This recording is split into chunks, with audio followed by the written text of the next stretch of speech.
भारत की आज़ादी की लड़ाई में एक ऐसा मोड़ आया जिसने सब कुछ बदल कर रख दिया।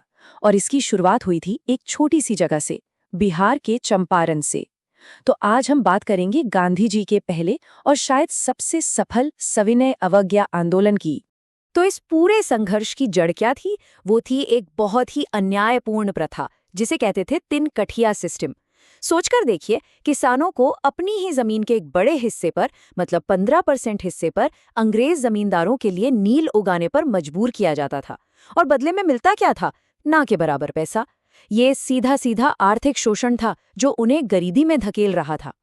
अब दशकों से ये जुल्म चल रहा था। चंपारण के किसान पूरी तरह पिस चुके थे। उन्हें बस एक मसीहा का इंतजार था। और फिर सामने आए एक शख्स, राजकुमार शुक्ल। थे तो वो एक आम किसान, लेकिन इरादे फौलादी थे। उन्होंने ठान लिया था कि कुछ भी हो जाए वो गांधी जी को चंपारण लेकर जरूर आएंगे। और देखिए, राजकुमार शुक्ल की जिद कमाल की थी। उन्होंने गांधी जी का पीछा ही नहीं छोड़ा। गांधी जी जहां भी जाते, चाहे वो कांग्रेस का कोई सेशन हो या फिर उनका आश्रम, शुक्ल उनके पीछे पीछे पहुंच जाते। उनकी इसी लगन को देखकर आखिरकार गांधी जी ने चंपारण आने का वादा कर दिया। और बस यहीं से भारत के इतिहास का एक नया अध्याय शुरू होने वाला था। ये था अवज्ञा का पहला साहसिक कदम। तो गांधी जी जैसे ही चंपारण पहुंचे, उन्होंने अपना काम शुरू कर दिया। उनका तरीका बिल्कुल साफ था। पहले पूरी जानकारी इकट्ठा करो, तथ्यों को समझो। लेकिन ब्रिटिश अधिकारियों को ये बात बिल्कुल पसंद नहीं आई।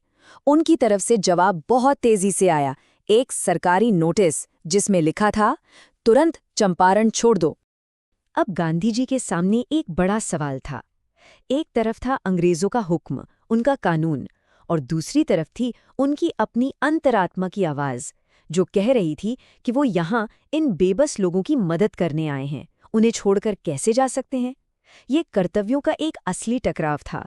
और गांधी जी ने क्या चुना? उन्होंने अपनी अंतरात्मा की आवाज सुनी। उन्होंने साफ साफ कह दिया, मैं नहीं जाऊंगा। और ये सिर्फ एक ना नहीं थी, ये भारत में सविनय अवज्ञा की पहली गूंज थी। तो अब जब गांधी जी ने जाने से मना कर दिया, तो मामला सीधा अदालत पहुंच गया। और वहां जो हुआ, उसकी किसी ने कल्पना भी नहीं की थी। अदालत का पूरा नजारा ही बदलने वाला था। जिस दिन गांधी जी को कोर्ट में पेश होना था, वहां एक अविश्वसनीय सीन था। हजारों, जी हां, हजारों किसान अपने आप अदालत के बाहर जमा हो गए। किसी ने उन्हें बुलाया नहीं था। ये कोई प्लान किया हुआ प्रोटेस्ट नहीं था। ये तो बस अपने नेता के लिए लोगों का समर्थन था, जो सैलाब बनकर उमड़ पड़ा था। अंग्रेज अधिकारी तो देखकर हक्के बक्के रह गए। और पता है, ये सिर्फ एक भीड़ नहीं थी, ये तो अंग्रेजों के डर से आज़ादी की शुरुआत थी। लोगों ने पहली बार दिखाया कि वो अब डरने वाले नहीं हैं। ये एक बहुत बड़ी मनोवैज्ञानिक जीत थी। तो सवाल ये उठता है कि क्या होता है जब लोग डरना छोड़ देते हैं? उस दिन अंग्रेजी हुकूमत को इसका जवाब मिल रहा था। जब जनता का डर खत्म हो जाता है, तो सत्ता का पूरा खेल ही पलट जाता है। सरकार पहली बार अपने ही लोगों की ताकत के सामने खुद को लाचार महसूस कर रही थी।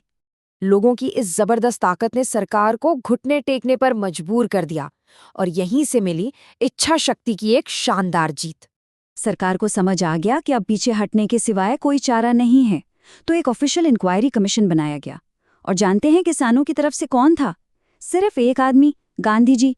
वो अकेले ही हजारों किसानों की आवाज बनकर उन ताकतवर ब्रिटिश जमींदारों के सामने खड़े थे।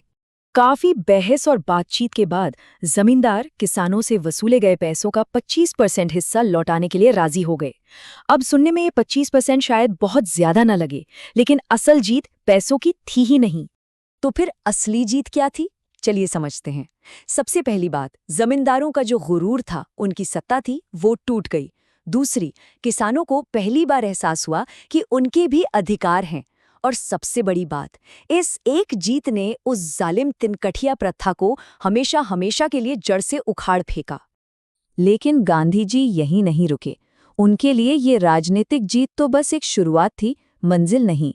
अब उन्होंने चंपारण में सच्ची स्वतंत्रता की नींव रखना शुरू किया। गांधी जी का प्लान देखिए कितना दूर का था। पहला कदम था राजनीतिक जीत, यानी जुल्म के सिस्टम को तोड़ना, जो हो चुका था। फिर आया सामाजिक सुधार, जिसके लिए उन्होंने स्कूल खुलवाए।